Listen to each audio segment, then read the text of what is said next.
Umar ibnu Khattab, antara lain ketika dia mengingatkan pasukan kaum muslimin sewaktu berada di gunung. Mereka dapat mendengar suaranya, padahal saat itu Umar berada jauh dari gunung itu. Cerita tersebut sangat terkenal. Ibnu Abbas R.A.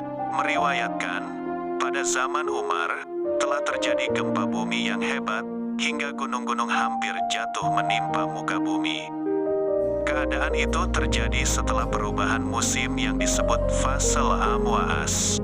Lalu Umar memukul tanah dengan cemetinya, dan berkata, "Wahai bumi, diamlah.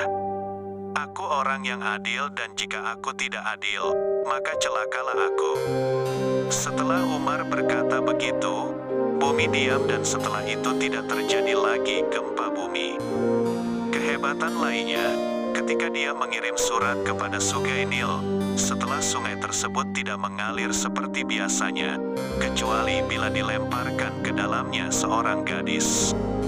Umar memerintahkan supaya menjatuhkan surat darinya ke Sungai Nil sebagai pengganti gadis itu. Isi suratnya ialah, "Apabila kamu keluar dari Allah, keluarlah airmu. Namun jika kamu keluar keinginan sendiri, kami tidak membutuhkanmu." Maka, Sungai Nil kembali mengeluarkan airnya. Setelah kejadian itu, tidak ada lagi gadis yang dilemparkan ke Sungai Nil. Ada pula kehebatan lain yang dimilikinya.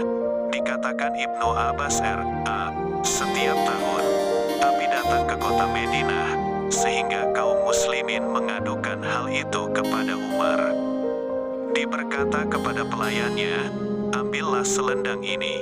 Apabila api itu datang, hadapilah dan katakan, 'Wahai api, ini selendang Umar ibnu Khattab. Niscaya api itu akan padam pada waktu itu juga.'" Maka, ketika api itu datang, pelayan tersebut mengambil selendang dan pergi ke pinggiran kota. Dia mengerjakan semua yang diperintah umat kepadanya dan berkata, "Wahai api, kembalilah kamu. Sesungguhnya ini selendang Umar ibnu Khattab." Pada saat itu juga, api itu kembali dan selanjutnya tidak ada api lagi. Itulah kehebatan-kehebatan yang dimilikinya. Begitu juga keutamaan-keutamaannya, semoga Allah meridainya.